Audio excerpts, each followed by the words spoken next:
సార్వత్రిక ఎన్నికల సమరం మొదలైంది. ఎన్నికల ప్రచారం కూడా మొదలుపెట్టినాం.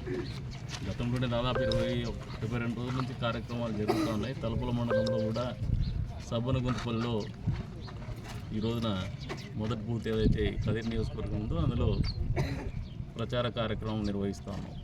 అందులో భాగంగా పెద్ద ఎత్తున ప్రజల నుంచి కూడా స్పందన ఉంది. ప్రత్యేకంగా మహిళల నుంచి కావచ్చు, నిరుద్యోగ యువత నుంచి కావచ్చు పెద్ద ఎత్తున స్పందన వస్తుంది. దీనికి కారణం ఏమంటే ఈ రోజున గ్రామీణ ప్రాంతాల్లో నీటి ఎద్దడి, పట్టించుకున్నటువంటి పరిస్థితులు, స్థానిక సంస్థలు నిర్వీర్యమైనటువంటి పరిస్థితులు ప్రస్ఫుటంగా కనపడుతున్నాయి.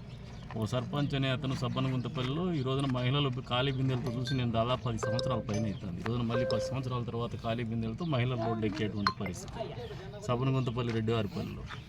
ఎందుకు వచ్చింది ఈ పరిస్థితి? ఏదైతే జగన్మోహన్ రెడ్డి స్థానిక సంస్థల నిధులను కూడా వాడేసి నిర్వీర్యం చేసినాడో, సర్పంచులకు కేవలం పదవులు ఉన్నాయి కానీ నిధులు లేనటువంటి పరిస్థితులు కల్పించినాడో దాని ప్రతిఫలమే ఈ రోజున మహిళలు రోడ్డు ఎక్కేటువంటి పరిస్థితులు అన్ని గ్రామాల్లో కనపడతా ఉన్నాయి. ఏదైతే గ్రామ స్వరాజ్యం కావచ్చు, గత ప్రభుత్వంలో తెలుగుదేశం ప్రభుత్వం హయాంలో పంచాయతీరాజ్ శాఖ మంత్రిగా ఉన్నటువంటి నారా లోకేష్ గారు చూపినటువంటి చొరవతో పెద్ద ఎత్తున సీసీ రోడ్లు వేయడం జరిగింది. అదే రకంగా నీటి వసతి కల్పించడం జరిగింది. వేస్ట్ మేనేజ్మెంట్ సిస్టమ్ కూడా తీసుకురావడం జరిగింది. అదే రకంగా గోశాలలు నిర్మించడం కూడా జరిగింది. ఇవన్నీ కూడా పెద్ద ఎత్తున గ్రామీణాభివృద్ధి కార్యక్రమం జరిగినటువంటి పరిస్థితులు ఒకసారి 5 సంవత్సరాల కాలంలో చూస్తే ఈ గడిచిన 4 సంవత్సరాల 9 నెలల కాలంలో ఎక్కడ కూడా గ్రామీణ ప్రాంతంలో ఒక్క మచ్చుగా అభివృద్ధి జరిగినటువంటి కార్యక్రమం కనపడనటువంటి పరిస్థితి. కరువు పెద్ద ఎత్తున విలయతాండవం చేస్తుంది. వర్షాభావ పరిస్థితులు నెలకొన్నాయి. ఎండ తీవ్రత ఎక్కువగా ఉన్నటువంటి పరిస్థితుల్లో తాగడానికి నీళ్లు మహిళలు దాదాపు 1.5 కిలోమీటర్ దూరం పోయేసి, అది కూడా కొండ ప్రాంతం నుంచి దిగువ ప్రాంతానికి పోయేసి బిందెలు మోసుకొని నీళ్లు తెచ్చుకునేటువంటి పరిస్థితుల్లో బతుకుతున్నారంటే ఇంతకంటే దయనీయమైనటువంటి పరిస్థితి ఏదైనా ఉంటుందా అని చెప్పేసి కూడా ఈ సందర్భంగా ప్రజలు మేము చెప్పకముందే వాళ్ళే ఆలోచన చేసుకునేటువంటి పరిస్థితి. ఈ రోజున అందులో భాగంగానే తెలుగుదేశం పార్టీ చంద్రబాబు నాయుడు గారు మళ్ళీ ముఖ్యమంత్రి కావాలి ఈ రాష్ట్రానికి అనే ఆలోచన ప్రజల్లో ప్రస్ఫుటంగా కనపడుతూ ఉంది.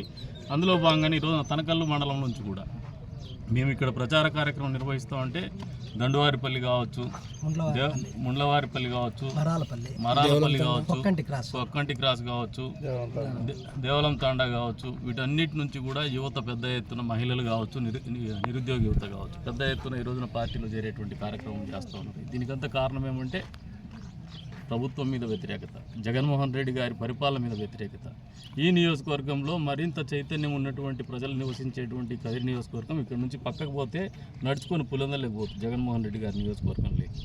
ఇక్కడ ఇంత వ్యతిరేకత కనపడతా ఉందంటే జగన్మోహన్ రెడ్డి గారికి రాష్ట్ర వ్యాప్తంగా ఎంత పెద్ద ఎత్తున వ్యతిరేకత ఉందో ఖచ్చితంగా వచ్చే ఎన్నికల్లో ప్రజలు బుద్ధి చెప్పేటువంటి పరిస్థితులు ఉన్నాయి.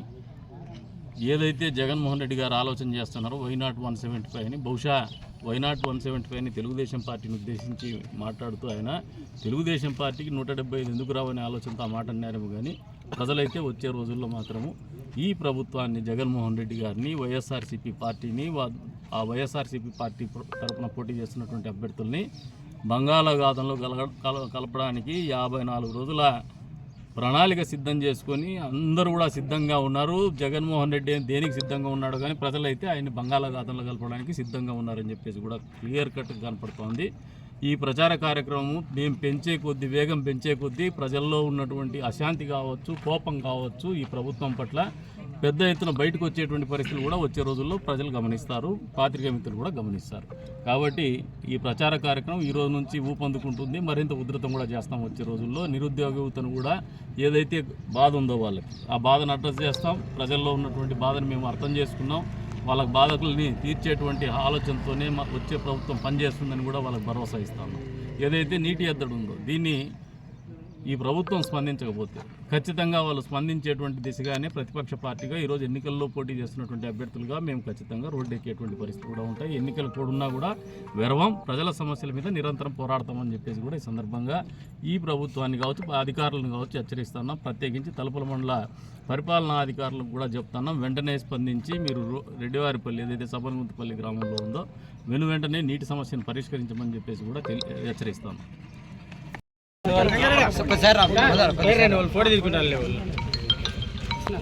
ఓకేనా.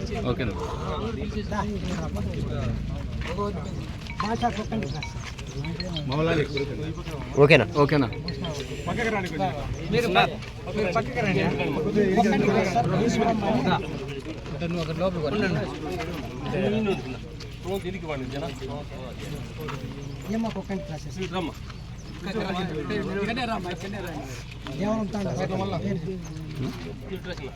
నిరుద్యోగులు సార్ సపోర్ట్ చేయండి చంద్రబాబు, మీకోసం చేయండి, ఆయన కోసం కాదు.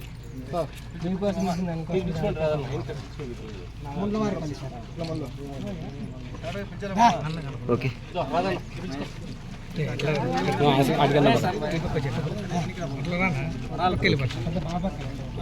అట్లా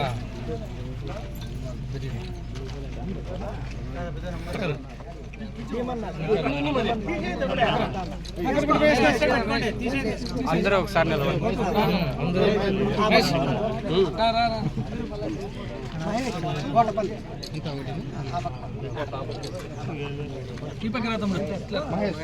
మహేష్ సార్ మరాలపల్లి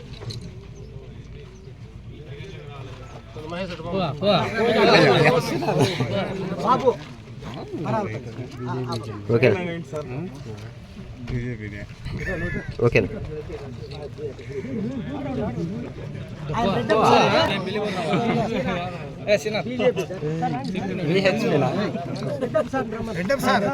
బాగా పని చేస్తాడు.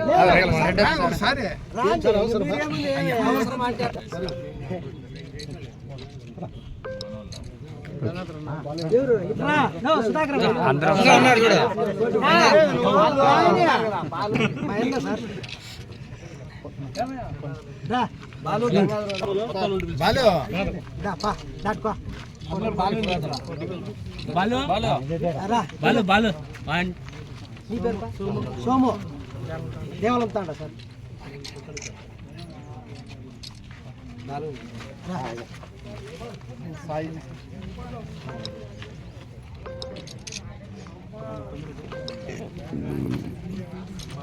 బాలు సార్ దేవాలయం తాండ ఫోటో ఓకే. అంతా ఒకసారి నిలబడుకోండి. అంతా వరుసగా ఎనికి